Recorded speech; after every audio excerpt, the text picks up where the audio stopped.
December 16, 1944. Eastern Belgium. Panzer Commander Klaus Weber stood in the turret of his King Tiger tank and smiled. His crew had painted kill marks on the barrel.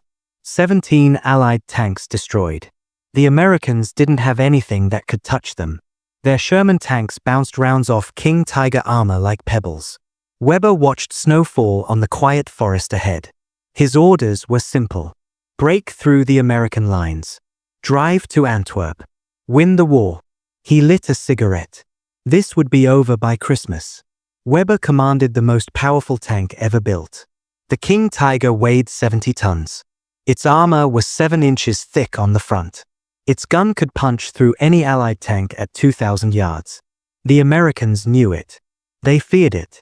When King Tigers appeared, Sherman crews radioed warnings and fell back. But Hitler had launched his last great offensive.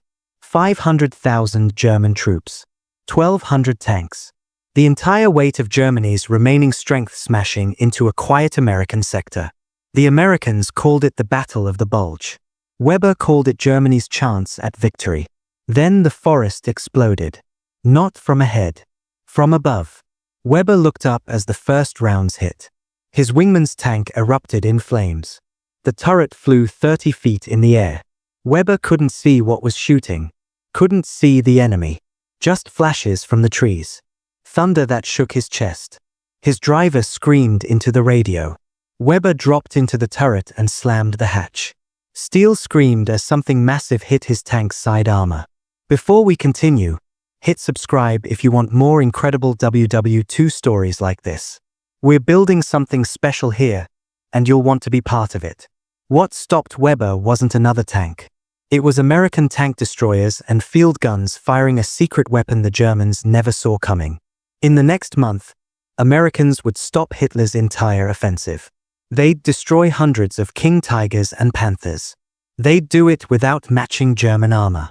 This is how Americans stopped the unstoppable King Tigers at the Battle of the Bulge.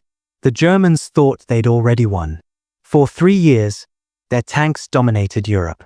The Panther could kill Shermans at a mile. The King Tiger was even worse. American tank crews called facing King Tigers suicide missions. 5 Shermans might take out 1 King Tiger if they got lucky. Usually, the Shermans just died. German tankers knew this. They'd seen it in France. They'd seen it in Holland. American tanks were faster but weaker. Thinner armor. Smaller guns. The Germans had better equipment. Better training. Better tanks. Or so they thought. But Americans had something else. They had the M36 Jackson tank destroyer. Fast, mobile, and armed with a 90mm gun that could crack King Tiger armor. They had towed guns. Big ones. The 3-inch M5 gun. The 90mm M1. And they had a new type of ammunition the Germans didn't know about.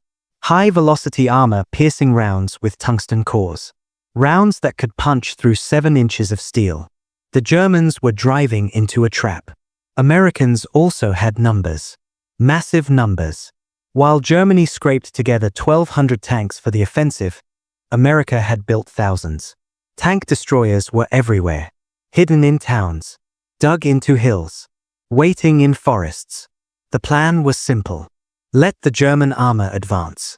Then hit them from the sides. From behind. From buildings. Anywhere except head-on. American commanders knew their Shermans couldn't match King Tigers in direct combat. So they didn't try. They hunted. December 18th. The town of Stavelot, Belgium. 3 King Tigers rolled down the main street. Their commanders felt safe. American infantry was scattered.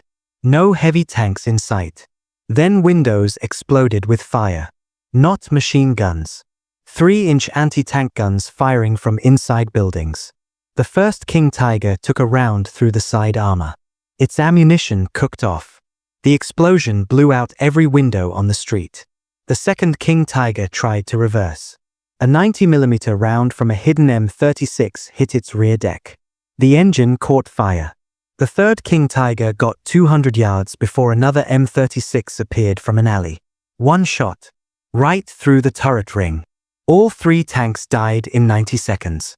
This happened everywhere. At Elsenborn Ridge, American guns stopped an entire panzer division. At Bastogne, tank destroyers hidden in the woods ambushed German columns. The Germans expected to fight Sherman tanks. Instead, they fought an enemy that refused to play fair. Americans hit and ran. They used their speed, their radios, their artillery. When King Tigers appeared, Americans called in airstrikes. P-47 fighters dove from the clouds carrying 500-pound bombs. When weather-grounded planes, Americans used their guns. The numbers were devastating. Germany started the Battle of the Bulge with about 600 Panther and King Tiger tanks. Within 3 weeks, they'd lost over 400. Americans destroyed them faster than Germany could build them. A King Tiger cost 1 million Reichsmarks and took 6 months to build. America built 3 tank destroyers at the same time, for 1/5 the cost. Germany couldn't sustain those losses. America could sustain them all day. German tank crews started to panic. Panzer Commander Ernst Bachmann wrote in his diary that American guns were everywhere. He'd lost 8 tanks in his company. Only he was still running. He wrote that American gunners were patient. They waited for perfect side shots. They knew exactly where to hit. Another German officer reported his men refused to enter towns. They'd seen too many tanks burn in ambushes. The psychological impact was crushing. The King Tiger was supposed to be invincible. Now German crews were abandoning them. Lieutenant Heinz Hartmann commanded a King Tiger near Bastogne. On December 23rd, his tank was hit 6 times in 4 hours. None penetrated the front armor. But Americans kept shooting. From different angles, different positions. Finally, an M36 caught his tank turning. The 90mm round hit the thinner side armor. Hartmann and 2 crew members escaped. 3 didn't. He later said the Americans fought like wolves. Patient, smart, deadly. They didn't need better tanks. They needed better tactics. And they had them. The kill ratio tells the story. In France, 5 Shermans died for every German heavy tank. At the Battle of the Bulge, that ratio flipped. American tank destroyers were killing Panthers and King Tigers at 3-1. Sometimes 5-1. The secret was simple. Don't fight fair. Use speed and surprise. Hit the weak spots. The sides. The rear. The engine deck. Let the big guns do the killing while Shermans provided support and flanking fire. By Christmas, the German offensive was broken. Not because Americans had better armor. Because they had better strategy, better coordination, better supply lines, and most importantly, better production. Germany lost 400 heavy tanks and couldn't replace them. America lost tanks too. But new ones arrive every week. American factories built 50,000 tanks during the war. Germany built about 25,000 total. The math was simple and brutal. Klaus Weber survived the Battle of the Bulge. Barely. His King Tiger broke down on December 27th. Transmission failure. He and his crew walked back to German lines through snow and artillery fire. He never commanded another tank. There weren't any left. Weber later said the Americans taught Germany a hard lesson. The best tank doesn't win battles. Most tanks do. The smartest tactics do. America had both. The Battle of the Bulge proved something crucial. American forces didn't need to match German engineering. They needed to outnumber it, outthink it, and outlast it. They did all 3. German tanks were technical marvels. But they broke down. They guzzled fuel Germany didn't have. They took months to build. American equipment was simpler, cheaper, easier to fix. And there was always more coming. Here's the final number that ended Germany's armored dreams. During the Battle of the Bulge, Americans destroyed or captured over 600 German tanks in 6 weeks. That's more armor than Germany could produce in 6 months.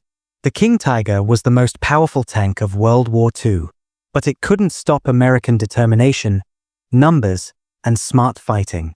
Thanks for watching.